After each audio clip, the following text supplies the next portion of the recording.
Hello everyone, welcome to my channel. Um, my name is Haris. I'm a former international student.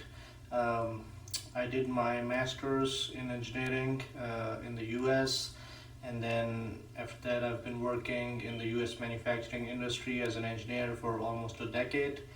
Um, with this channel, I will be sharing my journey of becoming educationally and financially successful in the US. So you can do the same if you choose. So without any further ado, let's go to today's topic. The topic for today's video is um, financial assistance available to international students here in the US. So before getting into that, one thing I want to make very clear up front is that international students are not allowed to work off campus at all. It's illegal and it can get you in a lot of trouble, so don't even think about that. Um, the only employment opportunities you can avail as an international student in the US are on campus opportunities. And I'll talk about that a little bit more later in the video.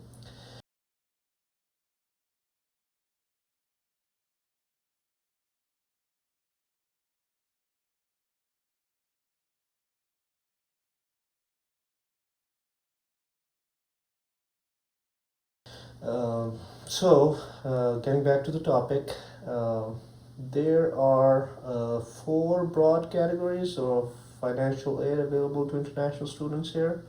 Um the first one is called assistantships, and that's the most common means of financial aid provided to international students.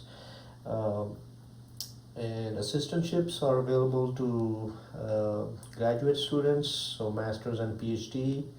Uh, and there are two types of assistantships: teaching assistantships and then research assistantships. And in both both types, you are allowed to work maximum 20 hours per week as a full-time student. So all international students have to enroll as full-time students, and as full-time students you can only work maximum of 20 hours per week. So there are some differences between teaching assistants and research assistants that I want to highlight here. So teaching assistants, you're really the assistant of a professor who delivers lectures to the students. So you have to attend the professor's lecture sessions. Uh, your role basically is that you're gonna ensure that the lecture room is in order. A lot of times you'll be passing around the attendance sheet, um, things like that. Uh, and then you will have your own lecture sessions as well. I used to be a teaching assistant actually myself, and I used to get 3 lecture sessions myself where I would interact with the students directly, um, answer any questions they had regarding the professor's lecture, uh, try to help them out with their questions, help them out with solving any problems that they're struggling with. Um, the other responsibility as a teaching assistant you would have is that you would be grading student homework. Sometimes the professor will even rely on you to grade exams or help with grading exams. And the last responsibility that you would have as a teaching assistant is that you would be helping the professor invigilating the exams. So your midterms or finals or whatever additional exams the professor makes the students take, you would be involved in those. So both teaching assistants and research assistants, kind of the same philosophy. You get paid a monthly stipend, and then some universities would waive your tuition fee 100%, so you won't have any out-of-pocket cost, and some universities would reduce your tuition so you pay maybe 50% or 25%. um, And even within the same program, some students might be receiving more financial aid than others, both working in the same position. Excuse me. So one teaching assistant might be getting, 100% tuition waiver, and another one might be getting 50%, depending on what they were awarded when they were offered the admission. Um Research assistantship, again, your tuition is waived or reduced, and then you get a monthly stipend uh, on top of that. So as a research assistant, you're helping the professor conduct research in a lab. Um, so the professors at US universities get funding for various research projects, and they need help with those projects. So the kind of help you will be providing would be along the lines of designing and conducting experiments, collecting data, organizing data, and then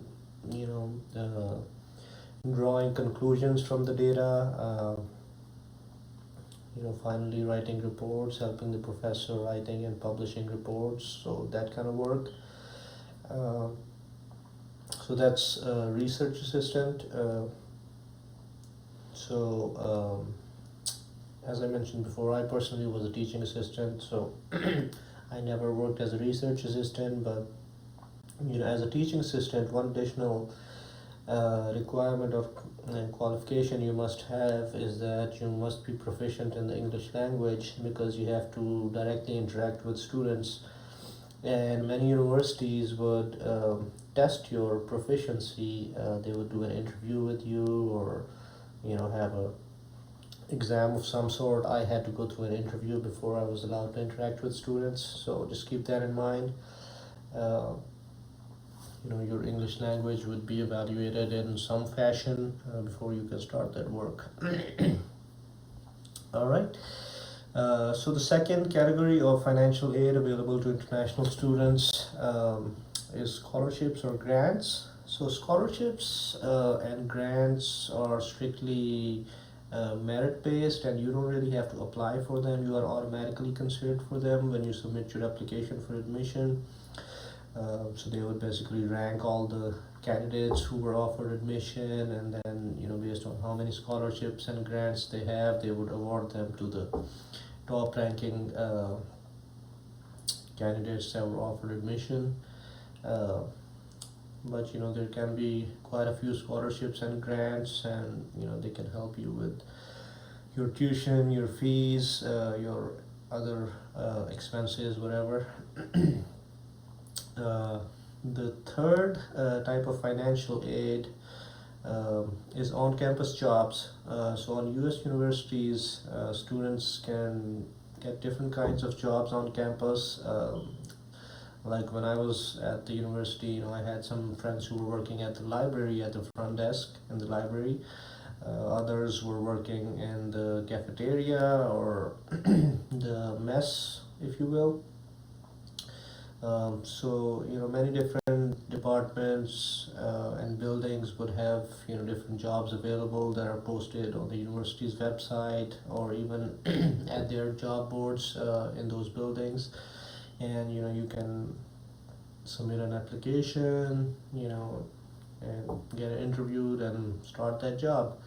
The only caveat with that is that you have to be on campus before you can actually get that job. So for assistantships, you can get assistantships even before you start your program. So when you start your program, you would always have you would already have an assistantship in hand, and then when you start your program, you're working in parallel as a assistant as well, a teaching or a research assistant. But for an on-campus job, you're not gonna have that during your first semester, most likely. So you have to be on campus.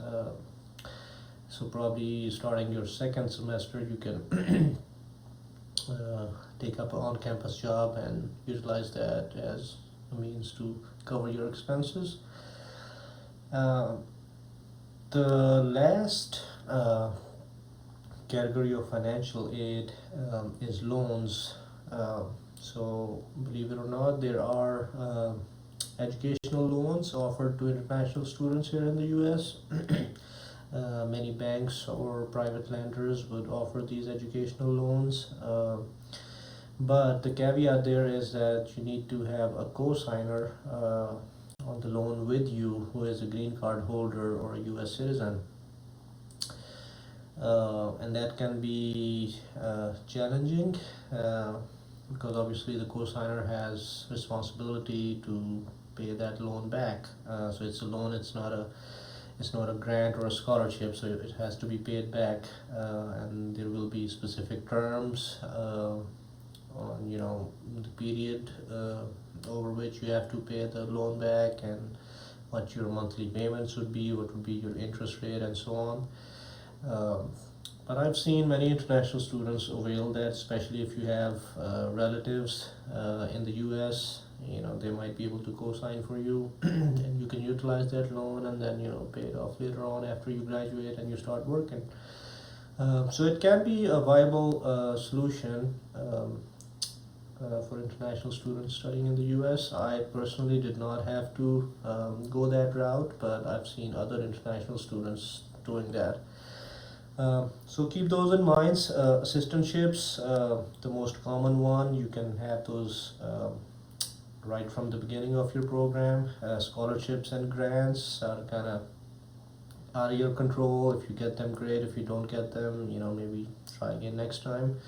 On-campus jobs are available throughout the university, but again, you have to be on campus. So you won't get them from the first semester. You'll have to be there for a while.